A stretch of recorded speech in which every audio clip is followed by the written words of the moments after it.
وہ آدمی پڑھا سکتا ہے۔ پہلی شرط میری ہے، میری نماز جنازہ وہ آدمی پڑھائے گا جس کی ساری زندگی میں کبھی بھی کسی حال میں بھی، سفر میں، حضر میں، کسی بھی حال میں، دکھ میں، مصیبت میں، ایک وقت کی بھی اس کی نماز قضا نہ ہوئی ہو۔ یہ کون ہے؟ ولی لکھ رہے ہیں، اور جن کو سلطان الہند کہا جاتا ہے، ہندوستان کے جو بادشاہ بھی رہے۔ پہلی شرط لکھی۔ دوسری شرط انہوں نے یہ لکھی، میری نماز، میں میری وفات ہو جائے، میں مر جاؤں تو میری نماز جنازہ وہ آدمی پڑھائے گا جس کی ساری زندگی میں کبھی بھی کسی حال میں بھی اثر کی سنتیں نہ چھوٹی ہوں۔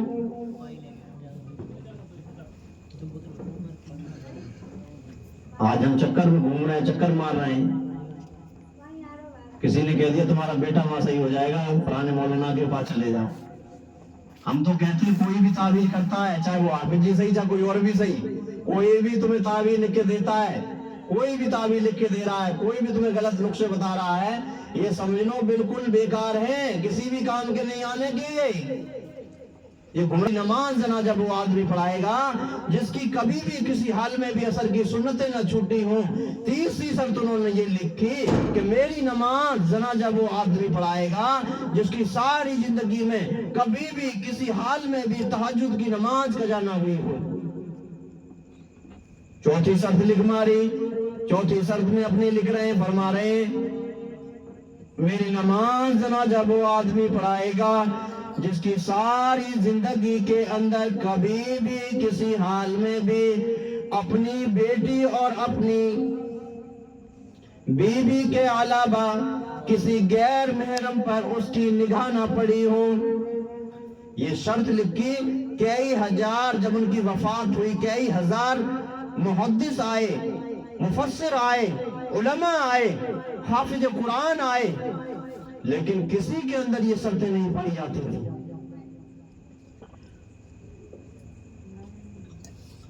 اسی مجمع کے اندر صبح سے شام تک کا جنازہ رکھا ہوا ہے، کوئی نہیں آ رہا ہے۔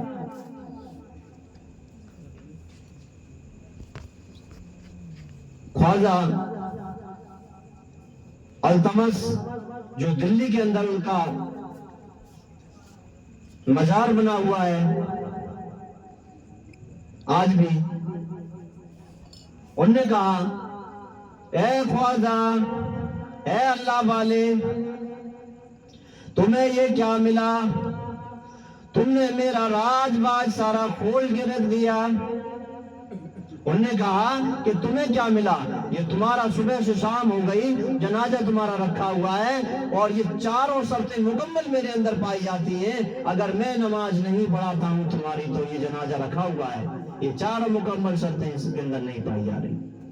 نماز تہجد کا ہو سکتا ہے، پابند ہو سکتا ہے، فرض نماز کا پابند ہو سکتا ہے، لیکن جو آخری جو شرط ہے وہ بڑی سخت ترین ہے، بڑی ٹیڑھی ہے، کہ اپنی بیوی اور اپنی بیٹی کے علاوہ کسی پہ نگاہ نہ پڑی ہو۔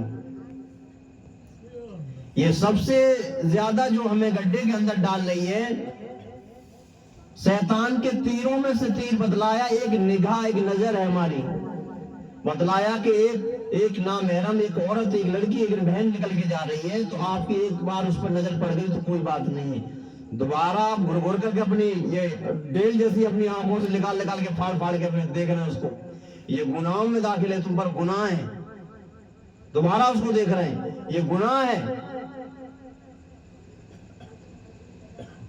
انہوں نے جنازہ پڑھایا کہ یہ چاروں شرط مکمل میرے اندر پائی جاتی ہیں۔ اسی لیے قرآن کہتا ہے کہ اپنی نگاہوں کو نیچے رکھا کرو، اپنی نگاہوں کو پست کر کے چلا کرو۔ عمر فاروق رضی اللہ تعالیٰ عنہ کے دور کا ایک واقعہ لکھا ہوا ہے کہ مصر کے گورنر نے، مصر کا جو گورنر تھا، پروفیسر تھا، اس نے کہا کہ حضرت ہمیں ایک علاقے سے گزرنا ہے اور بڑی مصیبت ہے ہمارے اوپر اور کوئی راستہ نہیں ہے۔ یہودیوں نے، عیسائیوں نے ایک سازش بنائی ہے، ایک اسٹیج کو سجایا ہے کہ جوان لڑکیاں اس میں